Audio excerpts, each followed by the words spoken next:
The Wire news portal की most popular actress sorry actress नहीं anchor, the most popular anchor का नाम है आरफा खानम शेरवानी। दोनों अलग अलग होते हैं क्या? नाम जितना बड़ा है सोच उतनी ही छोटी, या फिर यूं कहूं सोच उतनी ही खोटी, क्योंकि पेशे से भले ही ये एक पत्रकार हो तो काम सिर्फ अपने मजहब के लिए करती है, आवाज सिर्फ अपने मजहब के लिए ही उठाती है। हिंदुओं को तोड़ने की बात हो या फिर द कश्मीर फाइल्स और केरला स्टोरी को झुटलाने की बात हो, मुसलमानों के लिए रोना करना हो या फिर देश को बदनाम करना हो, ये औरत कभी भी पीछे नहीं रही। सरहद पार के जिहादी जहां सामने से आकर पर्दे के सामने से हम पर हमला करते हैं, देश को तोड़ने की कोशिश करते हैं, देश को नुकसान पहुंचाते हैं, वहीं इसके जैसे लोग पर्दे के पीछे से अपना काम करते हैं।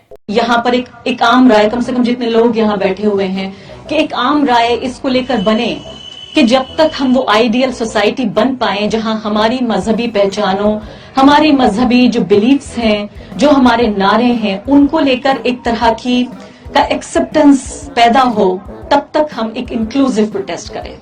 तो हम अपनी जो आइडियोलॉजी है उससे कॉम्प्रोमाइज नहीं कर रहे हैं। फिर से मैं यहाँ पर इसको आई वांट टू रिट्रेट, यहां हम अपनी आइडियोलॉजी से कॉम्प्रोमाइज नहीं कर रहे हैं, हम अपनी स्ट्रेटेजी बदल रहे हैं। कोशिश आज भी बेगम आरफा की वही थी कि बावरी के मुद्दे पर मुसलमानों को इस देश में बेचारा दिखाया जाए, प्रताड़ित दिखाया जाए, लेकिन बेगम आरफा ने जिस बंदी के मुंह पर माइक रखा और बोलने का मौका दिया, उसने इसको बोलने लायक ही नहीं छोड़ा और इसका मुंह बंद कर दिया। कि राम मंदिर की बात चल रही है यहाँ पे, मैम जिस जगह की जहाँ जैसी हिस्ट्री होगी वैसा ही तो बनेगा। वहाँ बाबरी मस्जिद की कोई हिस्ट्री नहीं है तो बाबरी मस्जिद क्यों बनेगा उधर? बाबरी पर हुई जलालत के बाद बेगम आरफा ने टॉपिक घुमाना चाहा और पॉलिटिकल सवाल पूछने शुरू कर दिए, लेकिन पॉलिटिकल मुद्दे पर भी इस बंदी ने बेगम आरफा को ढल लिया। कांग्रेस की एक बात मुझे सही नहीं लगती है कि वो नेपोटिज्म भी फैला रही थी पहले, और दो नेपोटिज्म इन द सेंस कि वो अपने परिवारवाद का कर रही थी कि है ना, राहुल गांधी डिजर्व ही नहीं करता। अब राहुल गांधी 53 साल के हो गए, अभी तो प्रधानमंत्री नहीं बने। मैम वो डिजर्व ही नहीं करता। ये डिजर्व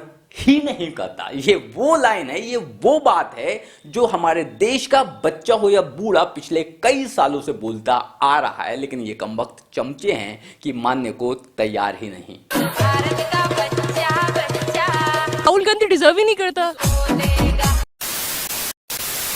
अच्छा, एक बात और बता दूं, हर इंसान अपने जीवन में दो काम करता है, या फिर ऐसे ये भी कह सकते हैं हर इंसान के जीवन में उसके काम करने की दो वजह होती हैं। पहला मेंटल या फिर इमोशनल रीजन और दूसरा फाइनेंशियल रीजन। पहले वाले रीजन को मैंने शुरू में ही बता दिया था, समझा दिया था, जिसकी वजह से ये मैडम फुल टाइम काम कर ही रही हैं और पूरे देश में बदनाम हैं। रही दूसरी वजह यानी कि फाइनेंशियल रीजन, तो उसके लिए ये कभी कभी पप्पू गैंग की मेंबर भी बन जाती हैं। वही जरूरतें पूरी करने में ये मैडम लगी हुई थी कि इस बंदी ने झंड कर दी, इनकी भी और राजमाता की भी। अब राहुल गांधी डिजर्व ही नहीं करता। अब राहुल गांधी 53 साल के हो गए, अभी तो प्रधानमंत्री नहीं बने। मैम वो डिजर्व ही नहीं करता। तो अगर सोनिया गांधी अगर बनना चाहती तो प्रधानमंत्री बन जाती, मनमोहन सिंह क्यों बने? मैम सोनिया गांधी इटली से थी, अगर वहां पे है ना ऐसा कुछ होता, जैसे कि ऋषि सुनक है, ऋषि सुनक को कोई एक्सेप्ट नहीं कर पा रहा क्योंकि वो इंडियन थे। नहीं, आप ये बताइए, आप कह रही हैं इटालियन है सोनिया गांधी, आपको पता है कि वो जब शादी करके यहाँ आई,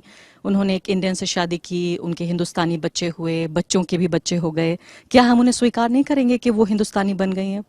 हम स्वीकार करेंगे, पर देश को हम किसी बार डांसर के हाथ में नहीं दे सकते।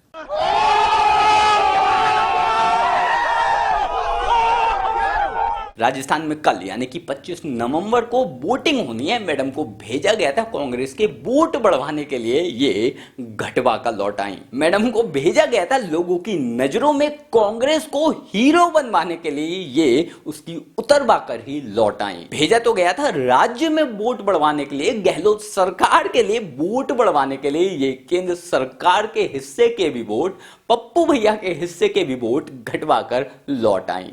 अब भी इनका क्या होगा, खर्चा पानी मिलेगा भी या नहीं, मुझे नहीं पता, इसलिए आप कमेंट करके बताइए। बाकी मेरे साथ जुड़ने के लिए, मुझसे बात करने के लिए तो इंस्टाग्राम पर आइए, फेसबुक या फिर ट्विटर पर भी आप मुझे ज्वाइन कर सकते हैं, लिंक मैंने नीचे डिस्क्रिप्शन बॉक्स में दे दिया। जल्द मिलते हैं किसी नए वीडियो में नए टॉपिक के साथ, तब तक गुड बाय, नमस्कार, जय Hind. The Wire news portal की most popular actor most popular actor नहीं, मोस्ट पॉपुलर एंकर का नाम है आरफा खानम शेरवानी।